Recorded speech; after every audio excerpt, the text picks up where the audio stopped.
All right, you grasshoppers. I can't get rid of them now. It's every week, Thursday at 10 o'clock a.m. Eastern time. The great Rich Gabberty.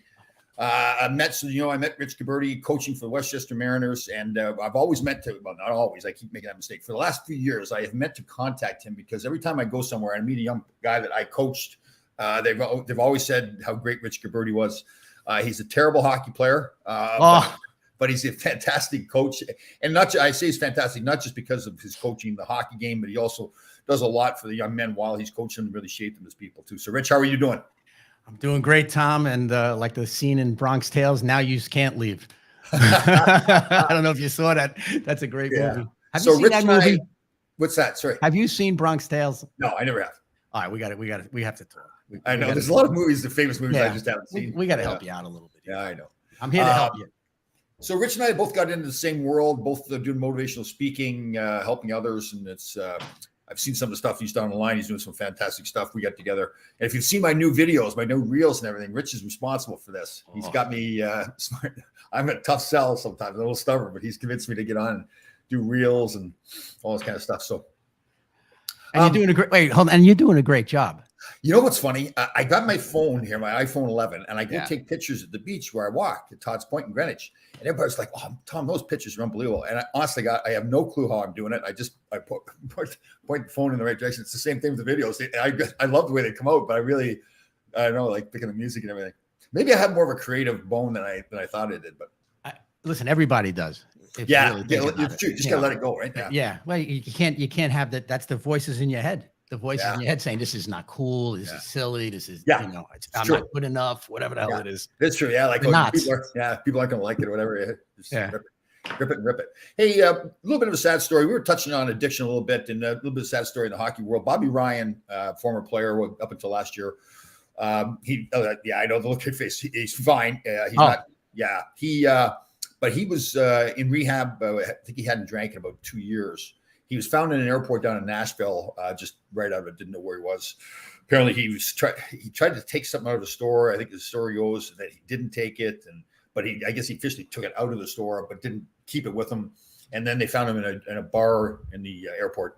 He didn't know where he was. So sad story. He's been through a lot of stuff. He's the one. Oh my God. Yeah.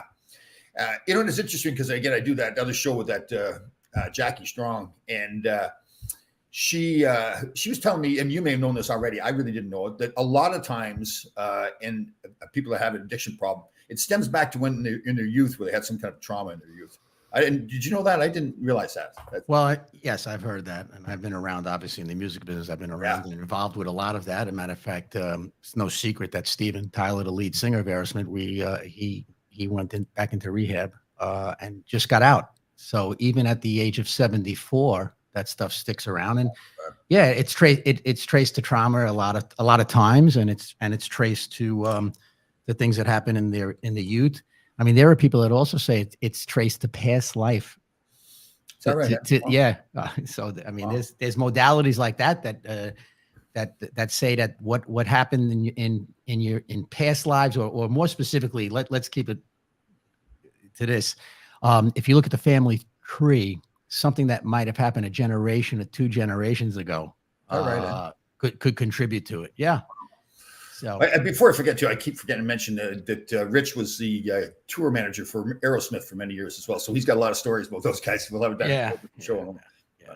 But you know what, Tom? The other thing is, in looking at the viewers, we're doing pretty good with Coach Rich G's viewers. You know, they seem to be hopping on here. So I want them to know that you are a legend in your own mind, but also in the mind of a lot of your fans. And you played in the NHL. I mean, how many years did you play in the NHL? I was in for 11 years. So I had 7 here in New York and 4 out in Los Angeles. So I was really lucky. If somebody told me when I was 8 years old that I was going to play 11 years in National Hockey League, I would have said, sign me up right away.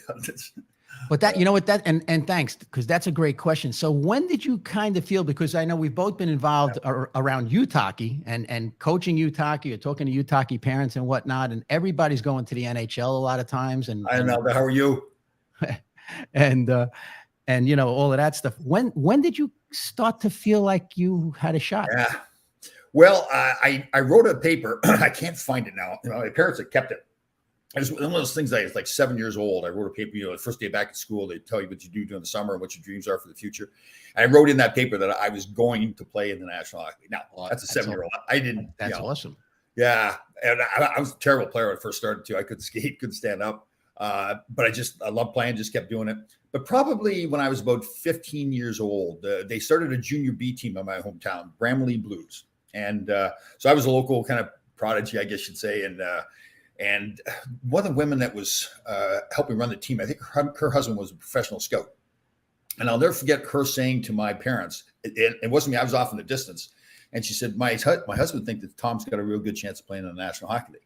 And when she said that to my parents, and I heard that, I was like, oh my God. It was one of those moments too. And that's why I know you're so good at young people, motivating them.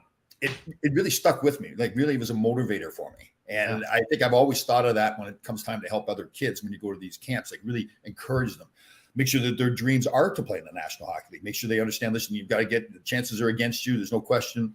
You've got to get an education, but yeah, you should dream about playing in the National Hockey League. Yeah. And totally. I mean, it's important. I know that, and of course this was all a growing experience. I got much better as I got older and had more experience with coaching, but I remember somebody that I was coaching with tell a kid, "You'll never be a defenseman." Oh, I know. And so years later, I get knocked on my rear end in a men's league game, and it was by the kid who was told that. And and after the game, I said, "Hey, what position were you playing?" He goes, "I play defense all the time." Oh, sorry. Yeah. That's true. Oh, I got it. That's such a good point by you there, because when you're coaching, when you're a parent, when you're a teacher, the influence you have on kids is just incredible. Like in both ways, good and bad. Like it's a great example there. Maybe that was a great thing the guy said. He motivated the kid to do better. But yeah. I know you have to be mindful though. I mean, I and just so many funny stories. But there was a kid, and you do have to be really mindful of what you say to these guys, and it's not easy sometimes, right? Because there's stuff going on in your life or whatever. You bring we as coaches bring our own issues to the rink, right? And you got to try to manage that. I'll never forget though. I had this kid, Jimmy Evers, and he got thrown out of a game. He's a little tough kid. He's a tough kid from the Bronx, right? So he had a chip on his shoulder. He could get into a fight walking into the rink and get thrown out of the game, but he was that kind of kid. Anyway, long story short, he was suspended, and it was back when they allowed the suspended player to stand on the bench. You could be on the bench. So he was on the bench, and he says, "Can I help you, coach? I'll throw the D-man out." I said, "Why not? Go ahead." Tom, he imitated me to a T, to the point, painfully, to the point where I was about to say, "Are you kidding me?" He beat me to it. He looked at the kid and said, "Are you kidding me? Sit down." Anyway. So yeah, you know what? It's good stuff though, and listen, hearing and running into and watching all the kids that you coach over the years, like you, I'm sure, it's kind of cool. They're getting older, they're getting married, they're having kids. I know. Oh my God! As long as they do what we didn't, right? I know exactly. I remember my kids are going off to college, and I'm thinking, oh God, if they do what I did in college, I'm gonna kill these kids, So, but it's funny. You talk about stuff when you run into kids from the past. I had this boy we coached for many years, same age as my oldest son, Shane, Michael Stolfi. Yes, Michael Stolfi. Great kid, really talented player. But like a lot of young kids at that point, hasn't mastered the art of passing the puck. He's so talented, he wanted to stick handle through everybody all the time. You know what happens? The other team just sees that and they go out. So I've been frustrated with him for a while. And I finally got to the point where I said, okay, I'm going to do get a little drastic here. So I kept him out on the ice all by himself. And so he's like, well, where's everybody else? I said, well, you're not passing anybody else anyway, so just stay out there all by yourself. And his parents are at the game. We all went for lunch. So we went to tournaments. So we were over for lunch after, and the father ends up sitting at the table with me. And man, it was awkward. But I just felt like, I'm trying to teach this kid a lesson. And and like I said, he's a fantastic kid. I saw him recently, maybe a couple years ago, a big kid. I thought, oh God. But he forgot about it long ago. He was happy to see me, so it was kind of funny. Yeah, exactly. Yeah, I and even that. Yeah, well, those luncheons when you go away to those the away tournaments, those like chowder cups or this or that, and the parents are saying, "Well, come and eat with us. Come and eat with us." It's all cool and groovy when you win the game, everybody plays. Everybody has a good time, that rare occasion when that happens. Well, then everybody's happy with it, So that is the thing about coaching, right? And I think once you come to realize that the parents just love their kids, the parents are fantastic people. They spend a lot of time, a lot of money buying equipment and fees and all that kinds of stuff. But they love their son, and if something's going on with them, that's all they see, right? They just see their son. They don't see everybody else and what you try to do. Yeah, they have that. Yeah. How about Timmy Collins? Timmy Collins was good. He would answer every email by saying, "Are you kidding me?" That's how he answered the emails from the parents. He had like a stock thing. Are you kidding me? Oh, it was there's a coach up in Brewster. I can't remember his name now. Good guy too. Coach for a lot of years, and he would tell you have that preseason little talk with the parents. Yeah. He would tell the parents to say, okay, here's what's going to happen. And I know you're going to say it's not going to happen, but a magic bus is going to show up at the rink one day. And you're all going to go get on that magic bus. You don't know where the magic bus is going. You're just all going to get on it. You're all going to go. What he was saying was that, how it works. The parents sit up in the stands there, and one parent will come up with an idea about what the coach should be doing or what he's doing wrong. And everybody now follows on that same thing, right? So it was funny. I'll tell you, speaking to your point, and I'll get to what one of your things, but when Mario Lemieux, was coaching Pee-wees because his kid went on to play and they had the junior Penguins and all that. So he was coaching Pee-wees. Some guy who never even skated, never played hockey, said, can I talk to you, coach? Coach, can I talk to you, coach? I want to give you some ideas on the power play of a Pee-wee team. And that's Mario Lemieux. And then speaking now I'll make it even more relatable because you'll remember this perhaps. When you were coaching a team when you were coaching like a 16U team at Playland, some family said, that Coach Laidlaw, he doesn't bring a board. He doesn't bring a dry erase board with him to the game. So that's hilarious. I know, it is funny. Anyway. I had another pro scout when I was just getting started coaching Shane here in Greenwich with the Greenwich Blues. And I become friendly with the pro scout, and we were just chatting about stuff. And he says, Tom, I know what you're thinking. You think that because you played in the NHL for 11 years, these parents are going to listen to you. I said, well, of course they are. Yeah, I'm Tom Laidlaw. I played in the NHL. I was captain, assistant captain, all this stuff, And he's years after that, and he says, how's that coaching going? And I started laughing. I said, you're right. Nobody listens to anything I have to say. It doesn't matter. It's amazing though, right? So anyway, but that's another thing about hockey. It's so expensive to play that it attracts people with a lot of money. So you're actually coaching kids that are CEOs and every other darn thing, masters of the universe or women of the universe. You know what I'm saying? And and it's challenging. And then you know what though, you get the people that like. I'm sure you as when you were doing, the player agent, you get parents that sometimes the best players have the nicest parents, the most understanding parents, let's say. Yeah. Totally. So it's We had. Do you ever have the 24-hour rule so the parents can't come and talk to you every second? Okay. Yeah. The most important thing I think when you go to a rink is not only like the wrap around the dasher boards or the kick plate or whatever, and warm ups, have them check that out or whatever the visuals might be for the goalie. It's also like, where's the Zamboni door exit? Yeah. As a coach, that should be like a level 4, maybe a level 5 master coaching clinic I can give is find out where find out the door, the Zamboni door. Isn't that true? Because a couple of times I just beelined it. Right. It always seems in every team too, the parents will all stand together right at the exit where you have to, you have to walk through them to get to the exit. Yeah, right? no, that's all right. Have a nice I wonder if they're doing that on purpose. Like we're going to intimidate you. We'll show him who's boss, right? I don't think they're intimidating you, but they want to get, whatever. God bless them. There's always, look, and now there's the coaching thought, USA Hockey professes it and I understand it and agree with it, coach with positive, which is what you're trying to do. But sometimes, a lot of times it's a long season. So maybe somebody needs, and I don't mean berate anybody, but maybe somebody needs to sit down. If you're not going to be responsible in the defensive zone, sit down. And I don't want to, I agree. Ice time is the only really way to discipline kids. The yelling and screaming, and I've learned too, and I've done it in the past as a coach, that try to skate them like the bag skates we call them because of discipline. I think that sends a bad message. Now the kids are relating discipline and something wrong to fitness. We want them to feel like fitness is healthy, right?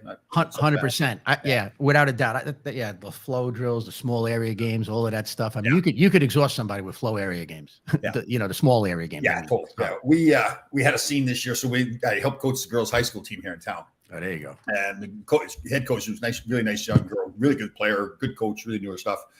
And I made sure I told her, as a first year coach, I'm telling you right now, you have to have the 24-hour rule. She didn't really understand why it was going to be that important, but what season got going. So we had a scene, same thing, where the 2 or 3 girls, really nice girls. Every girl on the team was fantastic. But there's these 2 or 3 girls that just had a harder time understanding the whole team concept about getting there on time, wearing the sweatsuit, the same as everybody else. So we sat him out one game, and the one mother came storming into the rink. Oh man, was she hot? She was on fire. And I stepped in between her and the head coach. I said, 24-hour rule. Yeah. And I said, 24-hour rule. That's it. And she didn't want to give in to the 24-hour rule. She wanted to have the conversation. I said, no, we will not be having a conversation now. It's a 24-hour rule. So she finally she settled down, and she's, again, really nice lady. Just loved her daughter, and yeah, because we're not pin cushions. Coaches aren't pin cushions. So it's we're human beings, just like everybody else. We're human beings. So somebody starts getting in your face after a game. You might have lost the game by a goal or something like that. Right.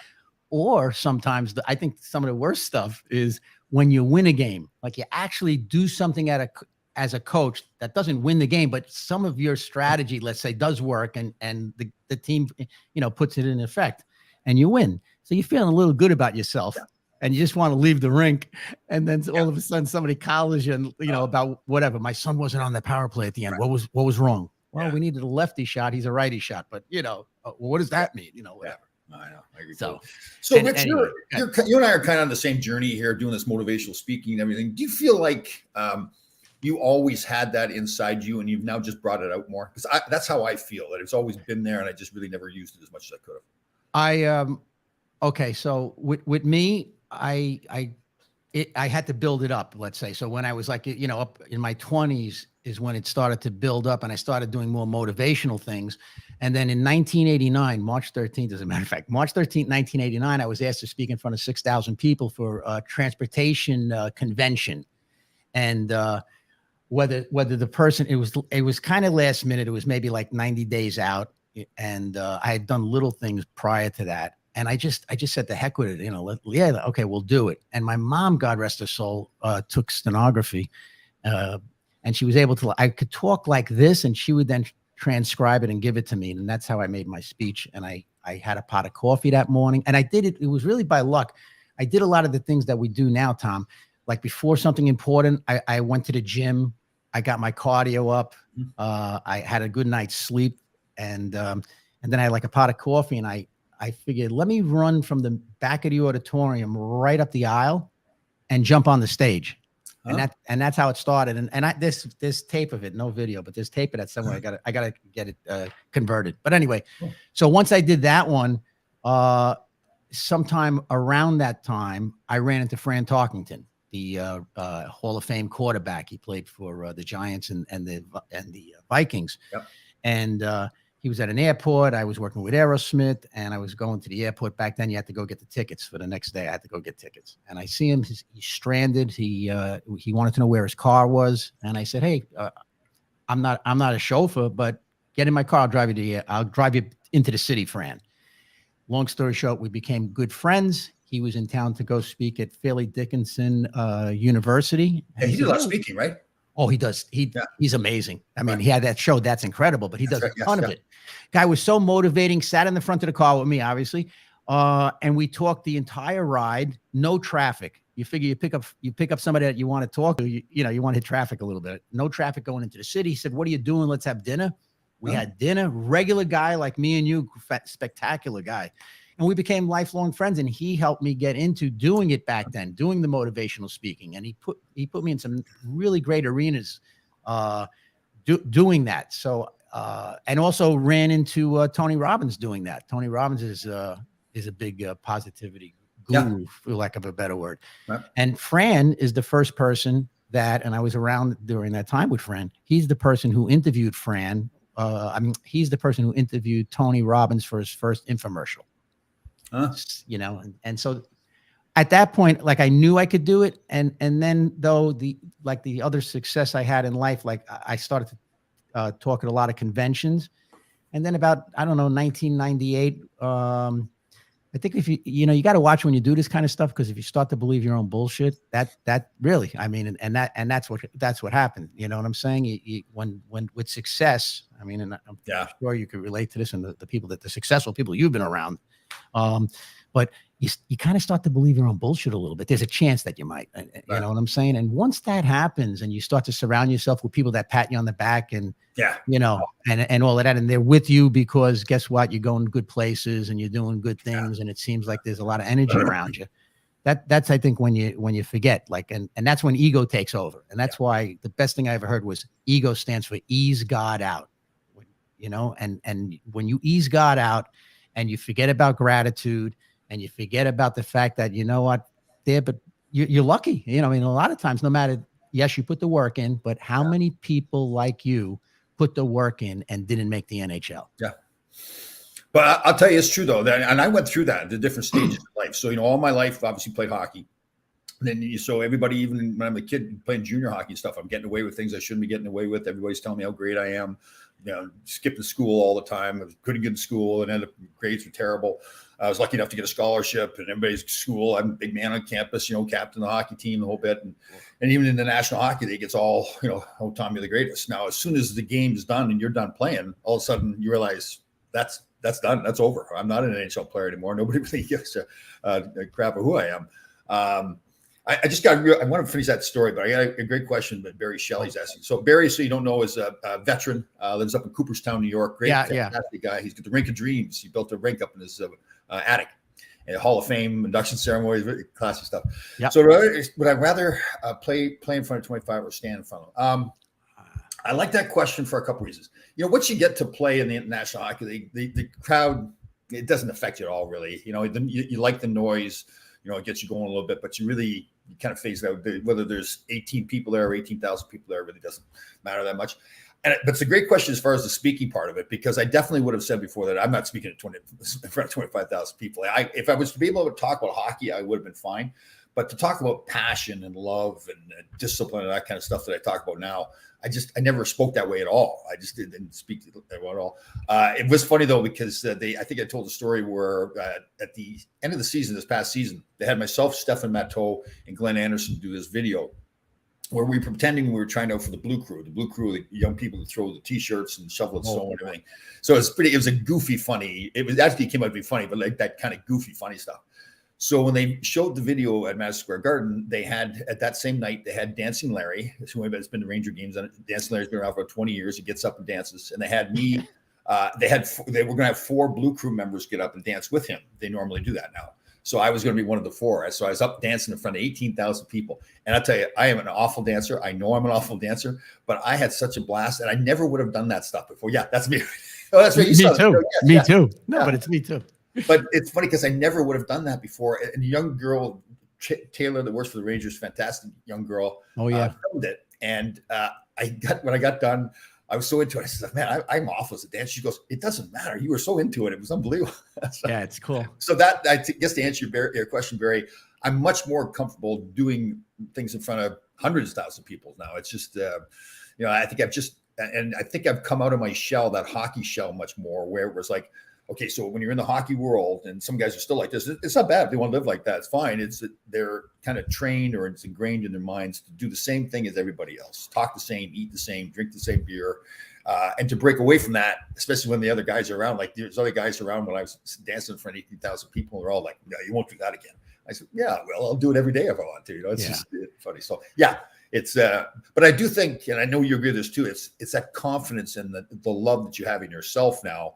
Because I think when you do the work, both mentally and physically, you just have, the discipline and getting up early and making your bed and living the disciplined lifestyle. I just think you have so much more confidence in yourself, don't you? Yes, 100%.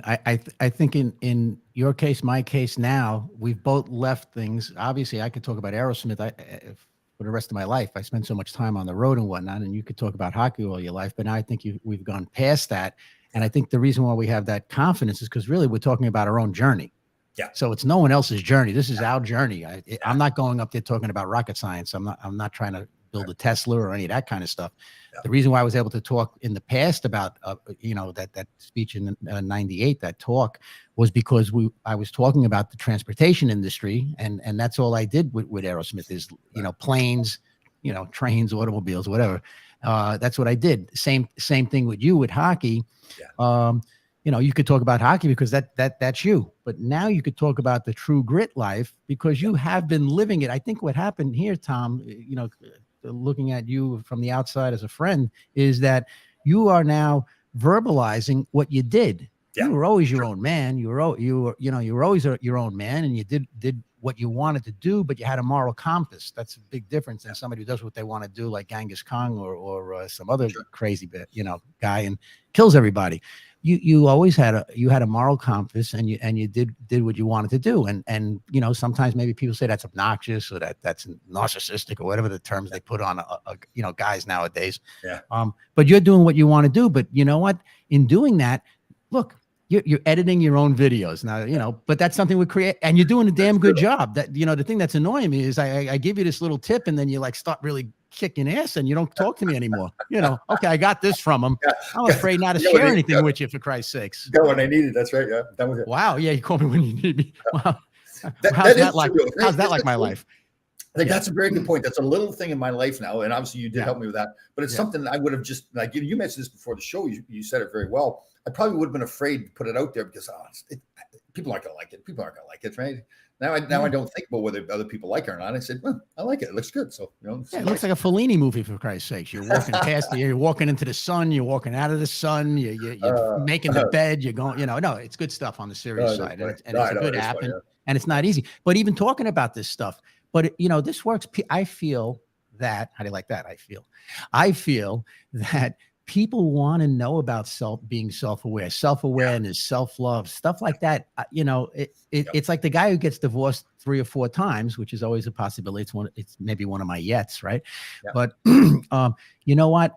If you keep going from relationship to relationship and blaming the other person, take a look at yourself. That's what I got to do. Is I got to work on me. Listen. Enough about you. What do you think about me? But it's, you know what I'm saying? Sure. I'm kidding. I have to work on me. Yeah. And that's what I've been trying to do. Like the things happening in your life. Yeah. You can't blame everybody else for what's happening in your life, good or bad. Like if something's happening, you know, because somebody else is doing something to you, then don't be around that person, right? Right. Then open your mouth. You know what I mean? Yeah. Open your mouth. And I kept my mouth shut a lot of times. And then what happens? You know, when you're 6'2" and 225, when guys our size, that we're eating our whatever words and everything like that. Well, you know, we get aggravated. You know, I'm not justifying anything like that, but I'm just saying, for me, I have to, in a nice way, set the ground rules. Even now, when I meet people, like this is me. This is who I am. This is what I do. I don't do anything bad. You know, I like lemon water in the morning. I have espresso. I get up. I go to the beach or go to the gym, work out. Or, you know what I'm saying? I try not to schedule any meetings between 8 a.m. and 10 a.m. You know, I wake up at 5. You know, I know you wake up at 3:43 or whatever time. You know, God bless you. It's good because you know what? You motivate me. And I think you'll motivate a lot of people because your 3:45 video on the march and the grasshoppers and you know, let's dominate the day and all of that stuff. Well, guess what? I wake up, I see that. I'm like, okay, yeah, good. All right, Tom's up. You know, where do you get a chance to see your friend? Oh, okay, Tom's okay. He's up. God forbid you don't do that. He's still alive, yeah. Yeah. Like, oh, it's funny. And I think I told you, I tried to do the one on Instagram at exactly 3:53. Yeah. I have an old teammate of mine. Like I said, he grew up in a pretty rough environment, grew up in a trailer park. Wow. And his trailer had number 353 on it. So he says, Tom, can you please do it at 3:53 every day? So I missed today too. I got it at 3:54. I was mad at myself. It's amazing how I've gotten to the point now where if I don't do the routine, if I don't follow my process, it's just like I'm best. That's, you know, wow. Well, the numbers though, you know, and athletes are very, very superstitious when it comes to numbers, I think. But 3:53, 3:54. Okay, God bless you. That's very nice. The thought is there. Yeah, and the thought is there. I mean, it wasn't like you blew them off and you didn't do it at all today, right? But I was more surprised in my attitude how mad I was at myself that I missed it because I time it. I try to get my shoes on at 3:51, get out the door at 3:52. I stand there, wait to start the march until 3:53, and then I film it. And I'm gonna give you the number of a breath coach. Yeah, because when you get like that, you need to. Oh yeah. You need to do that. That's like the Iceman. I'm telling you, you got to check out the Iceman. The funny thing was the other day. So I'm sure I don't know about you. I get the road rage a little bit, and I try not to get road rage. So I was leaving the beach the other day. It's serene out there, the sunrise, and I'm in a great mood, kumbaya, the whole bit. Yeah, kumbaya. And these young guys are driving behind me. It's a 30-mile-an-hour speed limit. So I'm going 30 miles an hour. Yeah. Well, they're tailgating me, honking the horn, giving me the finger and everything. Oh, nice. Yeah, totally. And I'm thinking, okay, put everything to practice that you've talked about, Tom. Because normally in the past, I'd be stopping the car, getting out of the car, screaming.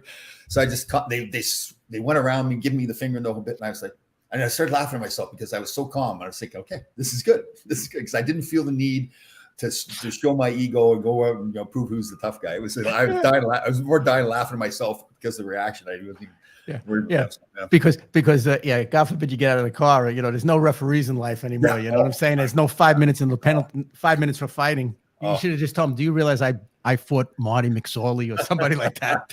I don't know if you did. I don't know if you did. It was four of them too. It's like it was okay. Like there was that brief second where I'm thinking, okay, that's it. They're gonna find out who Tom Laidlaw is now.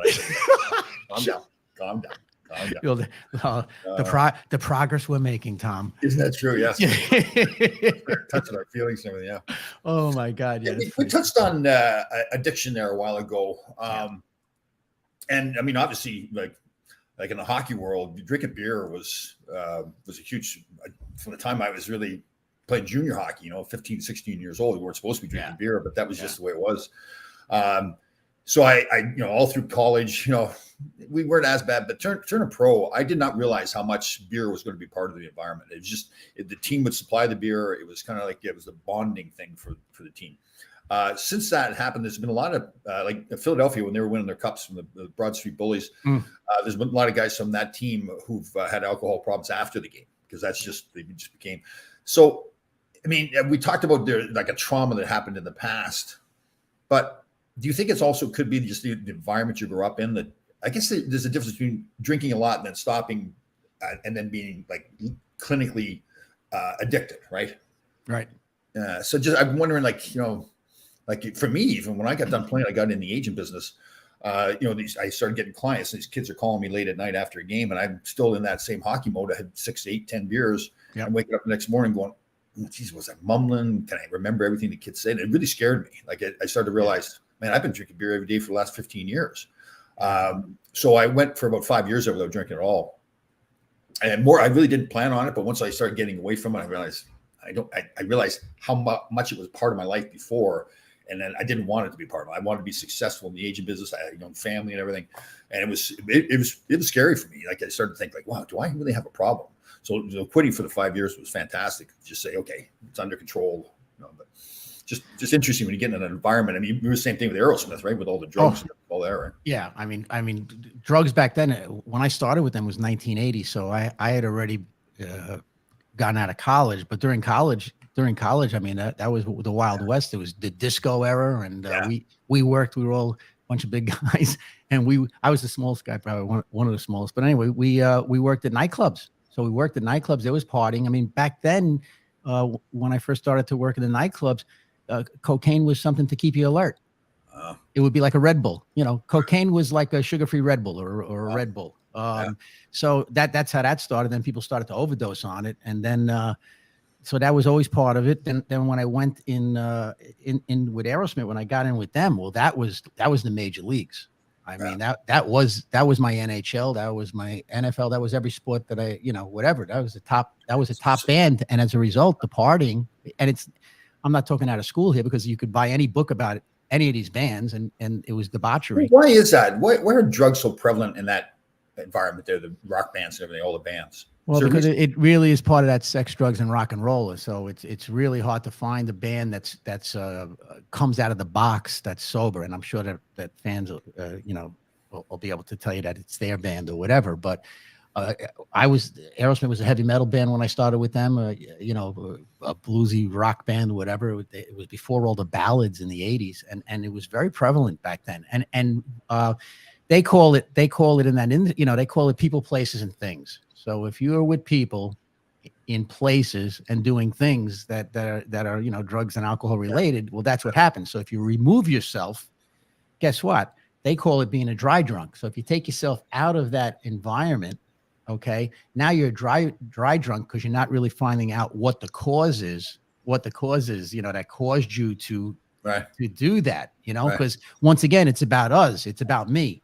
You know what I'm saying? It's about you. So, you know, you took yourself out of it when you retired, let's say, you stepped away from it, but you still maybe drank or found situations, you know, because let's put back then. All right. I know for me, if I met somebody and the guy says, you know, I go to church every morning at 7 a.m. and then I do this, and this, and you're waiting for him to say, and then I go have a beer at the bar, you know, and then that's the commonality. You know, that's the kind of person I would hang out with, let's say, as opposed to, you know, finding the good in the guy who goes to church and leaves a, you know, nice, legit life. So, you know, so my point is, and I also think that people like us have addictive personalities. Yeah. You know, so whatever, you know, you almost like you were addicted to practicing hockey and doing hockey and playing hockey. And guess what? You got good at hockey, and then you start to drink beers, and that becomes an addiction and a habit. Right. How about a habit? I got good at drinking too. Right. You got good, and you got good at that, almost to the point where you felt that you were a functioning drinker, let's say, right? Absolutely. Yeah. Yep. So that, you know, I think that's the story with that, you know, with that, it's an addictive personality. It's the habits. It's also a routine. You know what I mean? There are some people, rather than waking up and having, you know, I legitimately shave the lemon every day and put it into the boiling water because it alkalines my pH and it doesn't, you know, a bunch of other stuff. So hold on a second. Okay. But anyway, it's okay. So I put up here a little, I think you know this person. Did you know Julieta? I know. Yes, I do. And she's a good, when it comes to addictions, there are many dimensions to getting addicted. It's usually related to something missing in life and trying to fill it up with whatever the addiction is. Well, yeah, that's true. And that's she's a therapist and every other darn thing. So yeah, I mean, that's the clinical stuff. and thank you, because I don't think we're paying for that. Same time next week, just, you know, is our podcast.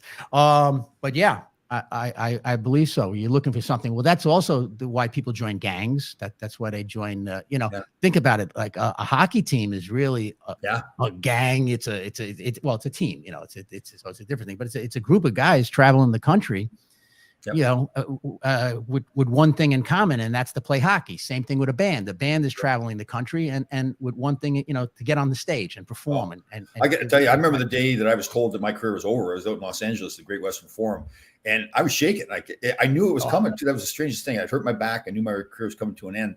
But the thought that was going to be the last time that I wouldn't be playing hockey and wouldn't be on that team anymore, man, it felt lonely. I didn't realize my whole life how much I was always part of a team. Yeah. You know, and it was. I got some buddies, Navy SEAL buddies, one in particular that had a drinking problem, and that was his thing. That once he got out of the teams, he missed the camaraderie, and he's drinking. Julia, thank you very much for saying that. It makes a lot of sense there. So that's one of the main reasons. So I guess it's the same thing with something happened to somebody in their childhood too, right, or in the history of their family. So oh, absolutely. I mean, there's a whole bunch of combinations, and I don't know of anybody that's completely you know, somebody who's positive and, you know, yippity doo-dah and all that kind of stuff internally, because you could put on that happy face externally, right? That's easy to do. You walk through life and you have that smile and you talk positive and all of that. But then when the show's over, or when the game's over, or when everything is over, you go back to your room with yourself. When you're alone with yourself, that's when the demons come out, right? I mean, I know if I wake up at 3 o'clock in the morning, even to this day, of course, right? Sometimes I'll have a negative thought or negative thoughts, and that's when I get up and I'll read something, or I get a paper and pen and I'll write some stuff down. You know what I'm saying? Right. And so my point is, I'm aware that those negative thoughts have no place in my freaking mind. I got to stop right when it happens, and that's what do you want to call that? Self-awareness, you know, whatever, or learning from my past, you know.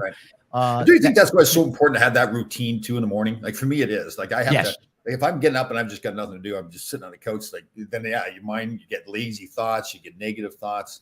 For me, it's like, okay, I'm up at 3:30. The bed gets made perfect. Out the door 3:53 to the gym.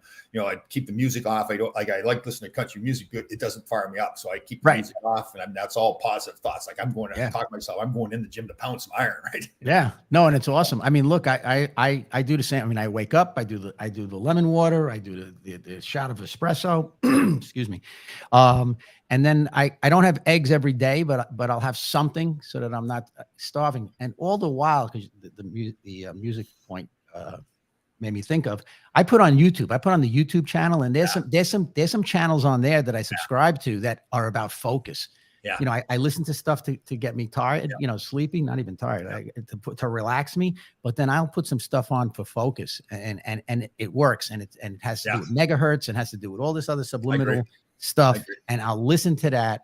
I don't listen to angry music anymore. I mean, I used to, but I don't listen to that stuff. And I like country. Country's, you know what? Country is nice, relaxing, and there's a lot of good stuff on YouTube though. Yeah. How long were you idle before you joined the real world? Great question, Danny. So I've talked about this a lot. When you're playing pro, and you've been around the entertainers, so it's the same way with them. Yep. You don't realize that you're not in the real world when you're in this fake world. Like you really believe the way you lived in playing the National Hockey League. It's the world. Yeah, that's the way it's supposed to be. And then when you get out and you realize, geez, I'm going down to the gas station, the guy's not fixing my car for free anymore. I actually have to get paid for it. I have to stand in line like I never did before, right? I was very fortunate. And I mean this, it sounds funny me saying it this way. We did not make a lot of money when I played. So when I got done playing, it wasn't like I could sit around for a while and say, okay, we've got a few $1 million in the bank here. I can figure out what I'm going to do. I had to get to work right away. I started my agent business probably about a week after I was told I was retired. And it's funny thinking back about the agent business too. I had no clue what I was doing. It's one of those things I keep it simple, stupid, right? And I live in thoroughly blissful ignorance, because if I had overthought what I was getting myself into, or what I did not know, I never would have done it. I would have scared myself to death. I just said, no, I'm going to be an agent. And I was fortunate with that. And again, that goes back to my father and grandfather. That's just the way they lived their life. So that's all I ever saw. If something had to get done, they had to do it, or else the family didn't eat. So it was pretty quickly after that, and I've laughed about this too. So here I was like 32, 33 years old. Now I've got to book my own flights, book my own rental cars, book an hotel. Never done that stuff before, right? I mean, and I'm thinking, I'm an adult. I got a family. And I mean, I don't know how to book a car, rent, a flight, but like anything else, you figure it out. But that's a great question, Dan. For me, there's some shocking moments too. And I joke around about this too, where I go to Western Canada to recruit kids, and I go to check in the hotel, and there's a bus line out there called Laidlaw Bus. Yes. Yeah. So I go to check in at the hotel, and it always would happen. I've given my credit card. They go, "Oh, Laidlaw," and I'm just hoping and praying that they're going to say, "Are you Tom Laidlaw that played in the NHL?" But I bet you 90% of the time it would be, "Are you with the bus company?" Yeah. Yes, I am. I want that discount. Yes, exactly. It was so funny because those things were happening to me, like people not knowing who I was, or I was getting told no a lot by parents because I had no experience. Oh my God. Yeah, Tom, it's great you played in the NHL, but you haven't really represented players. So the parents call up and say, well, Tom, we're going to go with somebody else. And again, those things didn't happen to me growing up. I was always making every team, being told how great I was. Right. So there's some real growing up moments there. And again, I was fortunate to the way I grew up. And again, I didn't have any choice. That was my career that I decided to start. I didn't have any other way of making money. And that was it. So I just kept on plugging away, and eventually worked out. But it was great lessons looking back at. It's a great question, but also it's brilliant what you did there. I mean, as far as getting into the agent business, because you're a tenacious guy. You represented you protected your teammates. Imagine how much you must have protected your clients, right or wrong. And they actually are clients now. That's got to be something. And if you think about it, you're retired pro, so you probably played with some of the GMs or the decision makers, on the other teams. You probably knew. Knew a bunch of them, well, Glennie Hanlon was one of the all-time greatest teammates I ever had. Goaltender for the Rangers. Goalie. He was now. I guess I'll tell a story. We won't get in trouble now. But he was a scout with the Vancouver Canucks, and he was like taking care of all the goaltenders. So we were. I won't mention the player's name because this is bad. So we're up at a game in Seattle, I think it was, and after the game.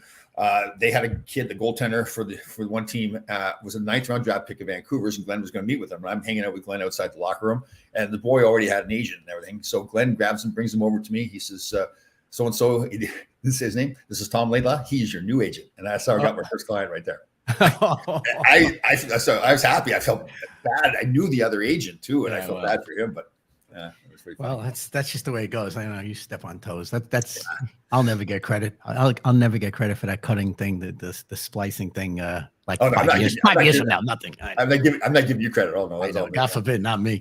But anyway, it's funny though. The same thing with Aerosmith. Aerosmith, because I wasn't one of the stars. I was just the guy who ran the tour, right?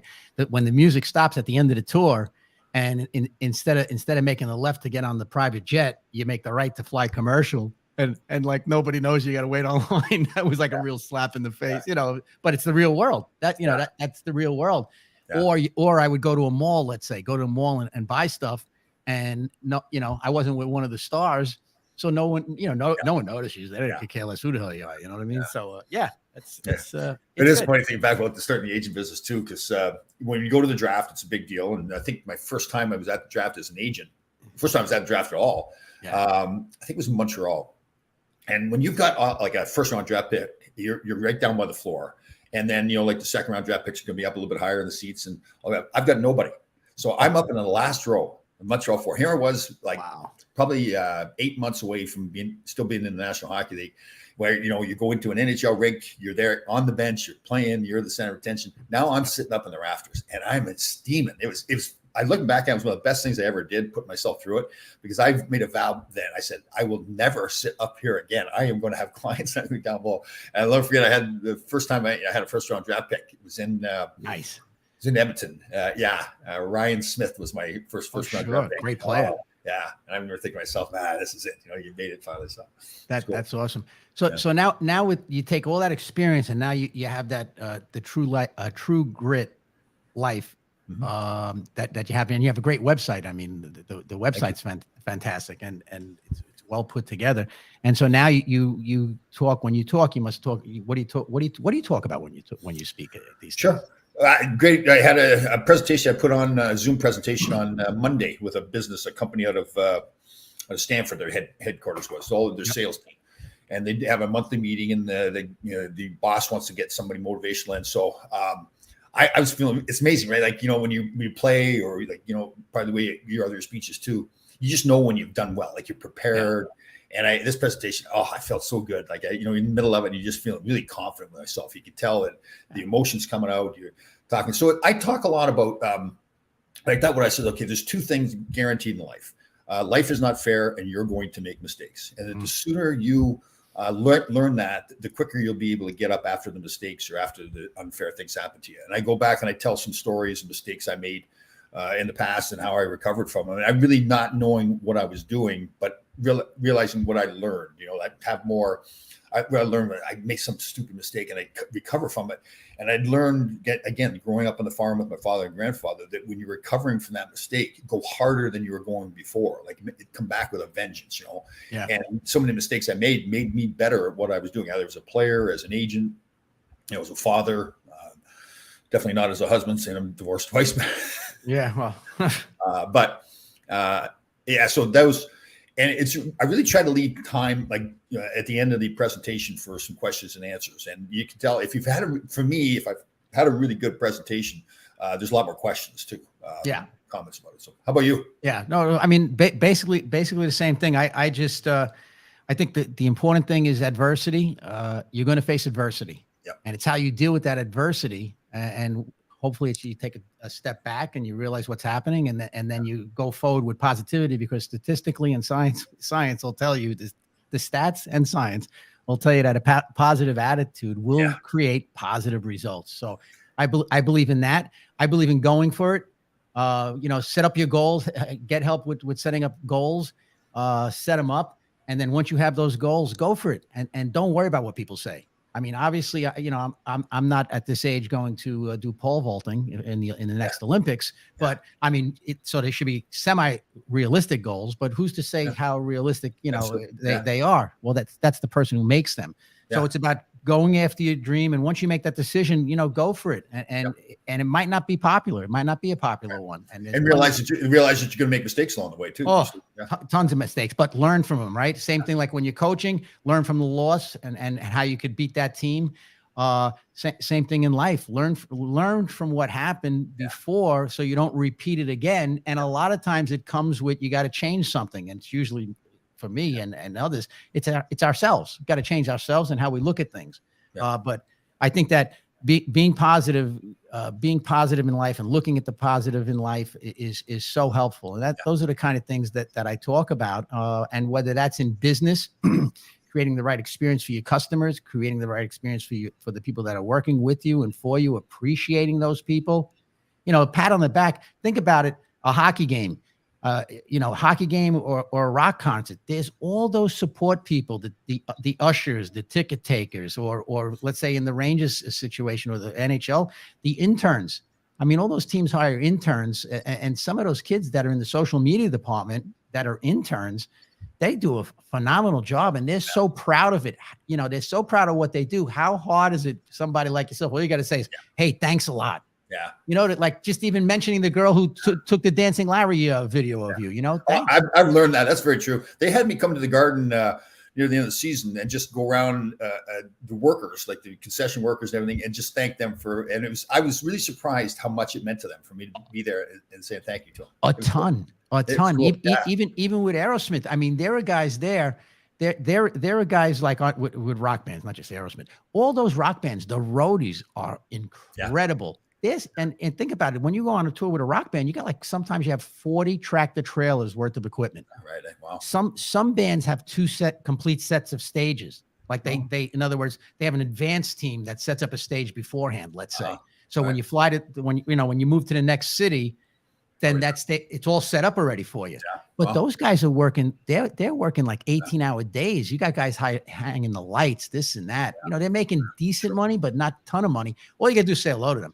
Yeah, I know. Hey, what's happening? How's it going? Like I was, oh yeah. And you know what? You could be an idiot and not do that, but that's a big mistake. I agree. And so I always with the guys, even back in the day, I just would say, hey, just wave. Or they would complain about what, I don't know. We didn't have shrimp on the freaking flight over on the private plane. We didn't have shrimp, and they would complain about it. And I said, you know what? There's some guy getting on a garbage truck, and he's wondering if the Jamaican restaurant is one of the stops today because he drank a lot last night. And that Jamaican restaurant, the jerk chicken 2 days old it just makes him throw up. You know what I mean? Like, well, you got to be kidding me about the shrimp. Anyway, I agree. So yeah. Danny, how do you view your divorces, Tom? Wow, that's a good question. Wait. Is Danny a friend of yours? What is this guy highlight? No, he comes up with a lot of great questions. Wow. He asks a lot of good questions. My divorce. So, like Rich is saying, I view my divorces on myself. Not that I did anything wrong. I think it's more bad decisions. My first ex-wife was the mother of my children. So for her, I'll always be thankful for that because obviously I love my sons to death. But we just never, it was a poor decision on my part. We never should have been together. It's not her fault, not my fault. It's more my decision. I could ultimately said, I'm not getting married. But we're just two different people. But again, that happened when I was playing, not paying attention to anything in my personal life at all. Frankly, it was just so wrapped up in my career. That's all I ever thought about. So I don't view it in a negative way. In fact, it's a positive way for me. I had two fantastic sons. So I thank her for that. My second ex-wife, again, she was a fantastic person as well. I had made the decision not to have more children, and she had not had children yet. And I should have thought it through. That it was pretty clear I'd had. Well, I tell you, I had a vasectomy and everything, so it was pretty clear that she knew that I was not having more children. I should have been smarter to realize she was a fantastic person, and she went off on her own, had a son on her own, and she's a fantastic mother. I should have known she was going to want to have a child, and we had the discussion, but I should have been smarter to realize it wasn't going to go away. That her desire to have a child was not going to go away. So those two. But like Rich says, I look back, like I said, both learning experiences. Again, I got my sons into my first marriage.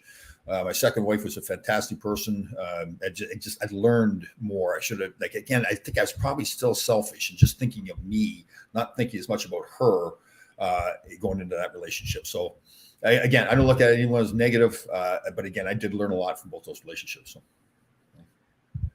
Yeah. Well, I mean, listen, I hear you and I agree with you. And it really comes down to, I have to work on myself. Yeah. I have to work on myself.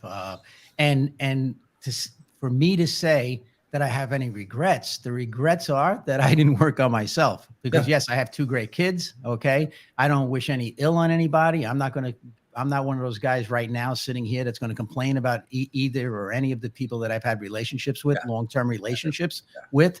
And you know what? I wish them the best to the best of my ability. Okay. You know what I'm saying? And they had their own, they had their own issues. I had my issues. I got to work on my issues so that God forbid I get involved with somebody again. For me, I need to communicate. Yeah. And as a man, as a guy, it's sometimes it's hard to communicate your feelings. Totally. You know what I'm Is saying? that true? Yeah. It's still, even though both of us know we should be doing it, it's still, when you're doing it, it's painful sometimes, right? Yeah. Oh, without a doubt. And it takes practice, and you got to be mindful about it. But I mean, the bottom line is people see guys like us, we're what, 6'2", 225, whatever the heck we admit to. Yeah. The bottom line though is, we're not running around through walls all the time. It's not, look, perfect example is the story with the kids that are tailgating you. It's fascinating when somebody gives you the finger, you know what I'm saying? Yeah, and they're like 5'8", you know what I'm saying? So it's kind of, whatever. Well, I have to be I was driving on the Merritt Parkway, which people around here know, and it gets so crowded. And I guess I must have done something to this car beside me. And as I'm driving by, this little, like, it looked like a teenage boy or something like that. And he had this tiny little middle finger. It was funny because he was hiding back like this, and he was sticking up. It was this tiny little finger. I just was dying laughing. Like, active defiance. Yeah. So I mean, but that's the bottom line. So for me, it's communication. Yeah. I think, and for me also, I'm not afraid to say that I think therapy is pretty good. If you find the right therapist, because it's like having a referee. It's like having a referee. You're mediating a beef in your relationship. You know what I'm saying? And the biggest thing for me too is that like trying to overlook red flags, right? Like it's more, I think in the past, with not just in my marriages, but more of my relationships as well, looking back and I go, I never should have been with that person, and not blaming the person. It's just the personalities not matching. And I get that stubbornness thinking, she's good looking. I'll get over that kind of thing. You don't get over it. After a while, that good looking thing goes away, or it's still there, but you don't even care that much. So But I think society as a whole is more self-aware. I think that people are more self-aware of things and issues and all of that kind of stuff. So I mean, the person that whether it's coaching, relationships, or whatever, the person that I was in 1980 something is not the same person I am today. And when you forget what you should be doing, and you let anger or ego, I see, for me, it's ego, that's one that really smacks me in the head.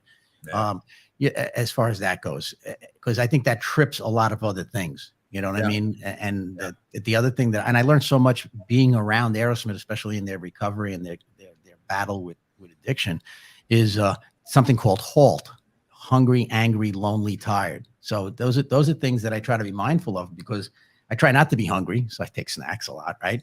Anger doesn't work, right? Loneliness is, I am embracing the loneliness. You know what I'm saying? I'm not afraid of the loneliness. It used to be like I needed that noise, I needed that camaraderie. And where would guys like us get it? Well, maybe we go to a bar, or we go to the rink, or whatever, play men's league. You play men's league with a bunch of guys who don't have work the next day, and you start playing what was that game that one of them taught me? I won't mention his name. Crush the Cooler.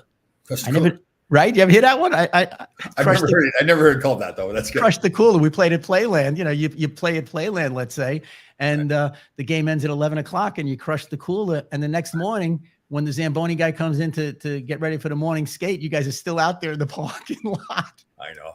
Oh, God. The key to a good relationship is to roll with the changes. Danny's on fire today. That's a good point, right? So Danny's staying here. He's been married for 30 years. Oh, God bless. So that's a good point, though. So people change, right? Like, isn't it? They say that it's like every 7 years is a cycle that people change. Well, so supposedly that you change your whole body changes. Yeah, like you regenerate some. Right. So you marry one person, and it's nobody's fault. But then 30 years later, it's a different person that you're married to, or maybe not. Different person is the wrong way to say it. There's changes. Mindset. It's the mindset, Tom. But a lot of things happen in 30 years. Right. Just think about it. The first big change is, number one, you're living together. Yeah. You know what I'm saying? If it's a traditional thing back in our day or something like that, let's say, you get married and then you start, now it's the first time you kind of living together. You're not on vacation. Prior to that, maybe you're on vacation when you guys are together. Yeah. Anyway, so that happens. Then you have kids. Kids are a game changer. I don't care what anybody says. Kids are a game changer, whether it's how you kind of forget each other. Obviously, the woman, traditionally the woman, I guess, you can't replace that mothering instinct. I apologize to anybody who thinks they can, but a mom is a mom, and if it's same sex stuff, well, then whoever has that role is the one that's predominant. The person who leaves the house and goes, whether it's a guy or a girl. I've been with people that they made more money than me, and at times, and I've been with people that made less money than me, and it's Sure. how you handle that. So, money is my point there. How you handle money, the money dynamic. Okay. I've learned, it's good. I've had various different relationships. Like you, I was with somebody for a while that was younger than me. And I never really realized the fact that I didn't want any more kids, but a younger person would, so I get it, so there's all kinds of things. And but you definitely change, but if you could change together, and that's where I think communication, if you are both able to communicate something, well, that's spectacular. But I'm not a marriage counselor. We're going to get, is it Julietta? We're going to get Julietta on the show here. One of the keys to not feel lonely is to make friends with oneself and then make good comfort the rest of life. There you go. So love yourself, right? Yeah. Yeah. Well, that's self-love. Yeah. Good Very point, cool. Julianne. Thank you very much. All right, we're in an hour already. Holy gross. Are we really? Talking. Yeah, a lot of talking. Well, listen, I'm loving this show we're doing. For me, I can tell if it goes an hour and we kind of surprised it's gone an hour, then to me, that's a good show. Just to be clear, too, I think you brought it up last week. There's that new hotline for anybody that's having any mental health issues, needs any help. It's 988, correct? Yeah, 988 is the suicide hotline. Yeah, so it's 3 numbers now, and that's important. I mean, obviously, if you have questions about things, send them to us. But we're not therapists. We will tell you what works for us and give you some hints. And of course, though, in a suicide case, we have compassion. We have people that have attempted or committed suicide. And believe me, we have compassion. Please reach out to us. But more importantly, if it's a current suicide thought, 988. We'll be there for you. But I mean, if you're at that point where you're thinking about hurting yourself, then you need to get professional help. And if anybody's out there and they see friends or people on the street and you think, geez, is that person all right? Let's go up and talk to that person. Make sure that we're there for them. I've had a lot of people, I'm sure you have too, Rich. It's just the fact that you're showing you care about somebody is what a lot of people are looking for. So people don't want to feel that they're alone, Tom. There's a lot of people out there don't want to feel that they're alone. And you're not, all you got to do is say, hey, listen, if you need to talk, I'm here. And if you need to sit quietly and listen to music or stare at the sunset, sit next to me, whatever, my pleasure. That's it. Just, they don't want to be alone. Yeah. Thanks everybody for participating with all the questions and everything as well. We will see you back again. This will be every Thursday now at 10 o'clock Eastern right here. So have a great week, you big stud. Take care, Tom. Much love.